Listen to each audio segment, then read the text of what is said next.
Hello बच्चों, good morning. कैसे हैं आप? उम्मीद करती हूँ आप बहुत अच्छे होंगे, स्वस्थ होंगे और खुश होंगे। तो आज मैं आपके लिए एक और सूचना लेखन लेकर आई हूँ। सूचना लेखन, जैसा कि आजकल दिवाली के दिन हैं, त्योहारों में सब खुशी में, त्योहार की खुशी में हर कोई डूबा हुआ है। ऐसे में मैं आपको एक दिवाली से संबंधित ही सूचना लेखन बताने जा रही हूँ, जो कि आजकल सभी स्कूलों में छोटी क्लास यानी 8th क्लास से लेकर बड़ी 12th तक के बच्चों को दिवाली मेले के बारे में बताया गया होगा, होमवर्क में भी दिया होगा या फिर यूनिट टेस्ट में भी ये टॉपिक दिया होगा। क्योंकि दिवाली मेला दिवाली के आसपास लगता ही है और बच्चों को इससे अवगत कराया जाता है कि इसकी सूचना अगर आपको लिखनी हो स्कूल में या मोहल्ले में देनी हो तो कैसे लिखेंगे। तो आज हम इसके बारे में बात करेंगे कि दिवाली मेला लगा है, आयोजित किया जा रहा है जगह जगह। अगर आपको ये कार्य दिया जाए तो आप इसकी सूचना लोगों तक कैसे पहुंचाएंगे। तो आज देखते हैं आज की क्लास अर्ना कालिया के साथ।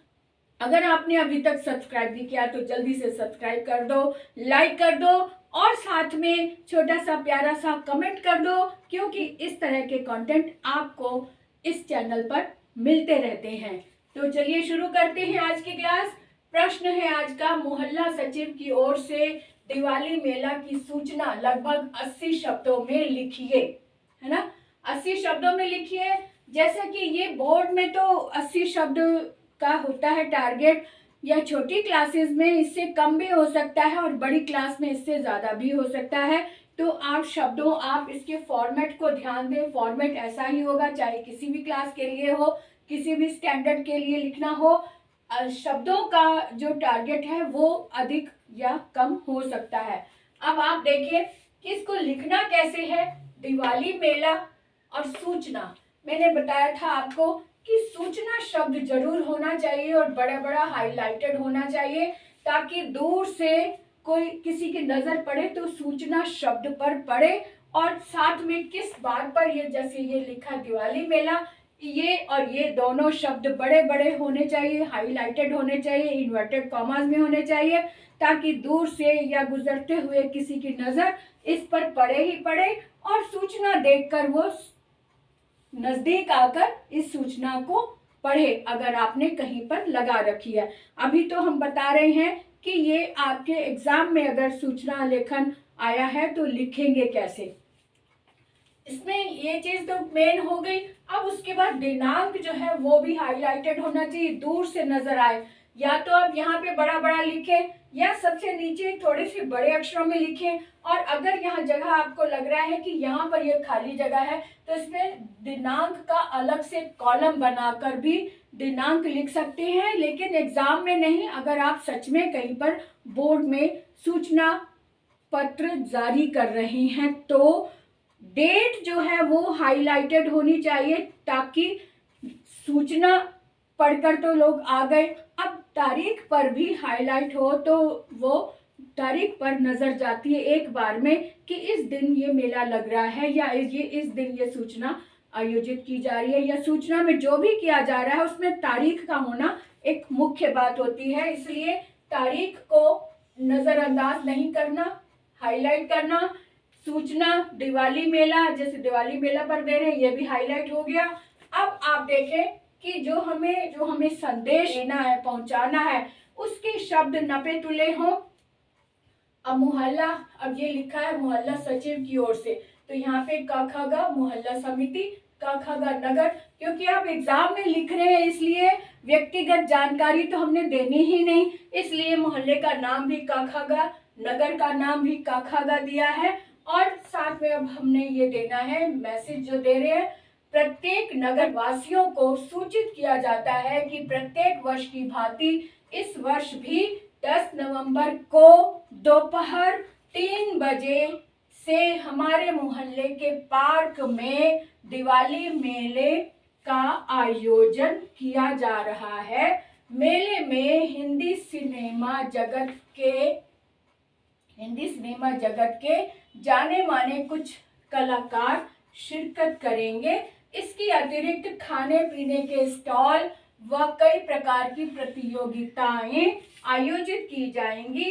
निवासियों से आग्रह है कि समय पर उपस्थित होकर मेले की गरिमा व शोभा को बढ़ाएं। धन्यवाद। काखागा मोहल्ला समिति सचिव। इस तरह से हम अपनी बात पूरी करेंगे कि जहाँ जहाँ हमने हाईलाइट करना है वहाँ अंडरलाइन कर दे, टाइम अंडरलाइन कर दिया, तारीख अंडरलाइन कर दी, किस दिन लिखा गया उसको हाईलाइट कर दिया। अब यहाँ पे क्या क्या है, तो हिंदी जगत के हिंदी सिनेमा जगत के जाने माने कलाकार आएंगे, इसको भी हाईलाइट कर दिया। इसके अतिरिक्त खाने पीने के स्टॉल लगेंगे, इसको भी हाईलाइट कर दिया। प्रतियोगिताएं होंगी, ये भी आकर्षित करते हैं लोगों को, इसलिए प्रतियोगिताएं भी हाईलाइट कर दिया। अब यहाँ पर बाकी चीजें मेले की गरिमा बढ़ाने के लिए लोगों को भी प्रसन्न करना है, उनकी खुशी के लिए उनको जब बुलाना है तो उनके सम्मान में भी शब्द होना चाहिए। तो आपके आने से मेले की गरिमा व शोभा बढ़ेगी, इन शब्दों को भी हाईलाइट करते हुए दिखाना है। अब धन्यवाद जरूर लिखना। काखागा क्योंकि हमने नाम नहीं देना, मोहल्ला समिति सचिव। इस तरह से ये पूरा हो गया।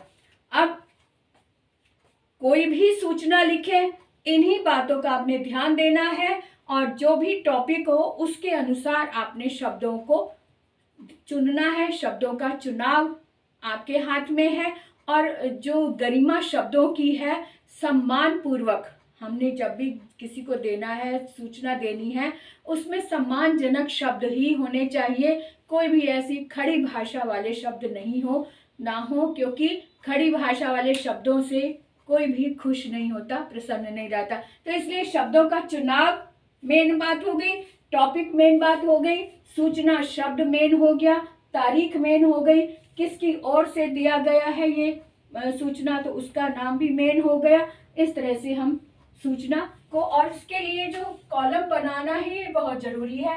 3 तरफ से आप लाइन बनाकर इसको रेक्टेंगल यानी आयताकार शेप में, आकार में इसको बनाएंगे और नीचे वाली लाइन आप लास्ट में लिखेंगे जब वो कंप्लीट हो जाएगा, जिससे अंदाजा हो जाएगा कि इतनी स्पेस हमारी हो गई है। जब कंप्लीट हो जाए तब आप स्केल से नीचे वाली लाइन को ड्रॉ करेंगे ताकि स्पेस खराब ना हो और हमें हौच पौच ना करना पड़े। तो इस तरह से बहुत ही सुंदर ढंग से एक एक शब्द क्लियर हो, इस बात का ध्यान रखते हुए हमें ये देना है। और अब मैं विज्ञापन लेखन लेकर आई हूँ। विज्ञापन लेखन हम कैसे तैयार करें, अगर हमें कोई वस्तु बेचनी है तो उसके लिए विज्ञापन किस तरह से तैयार होगा, क्योंकि हर एक वस्तु के लिए या फिर किस तरीके का विज्ञापन है उसके अनुरूप ही हम तैयार करेंगे आलेख अपना। तो यहाँ पर बेचने की बात है, क्योंकि ये प्रश्न अगर आया है तो इसके लिए हमें इस तरह का विज्ञापन तैयार करना होगा। प्रश्न है, आप अपनी 1 वर्ष पहले खरीदी बाइक बेचना चाहते हैं, इससे संबंधित 60 शब्दों में एक विज्ञापन तैयार करें। ये प्रश्न आपके एग्जाम में आया है मान लो। अब इसके लिए यानी कि एक बेचने के लिए एक वस्तु है, बेचने के लिए विज्ञापन बनाना है। बेचना यानी कि बिकाऊ है, तो सबसे ऊपर हम लिखेंगे बिकाऊ है और उससे पहले हम ये आयताकार एक आकार खींच लेंगे, लाइंस खींच लेंगे, ड्रॉ कर लेंगे ऐसी, और 3 तरफ 2 तरफ ये, और नीचे वाली लाइन आप लास्ट में लिखेंगे, ड्रॉ करेंगे जब ये विज्ञापन तैयार हो जाएगा। अब देखिए बिकाऊ है, उसके बाद शानदार हीरो होंडा स्प्लेंडर, क्योंकि ये बाइक की बात हो रही है तो बाइक का नाम भी हम लिखेंगे शानदार हीरो होंडा स्प्लेंडर, ये इसका नाम है, इसको आप हाईलाइट करेंगे और साइड में एक कॉलम बना देंगे पिक्चर के लिए, ताकि पिक्चर भी लोग देख सके कि किस तरह की किस हालत में है बाइक। अब आगे देखें कि इसमें लिखेंगे क्या, 60 किलोमीटर माइलेज तथा शानदार इंजन कैपेसिटी वाला हीरो होंडा स्प्लेंडर सिर्फ 1 वर्ष पुराना बाइक बिकाऊ है।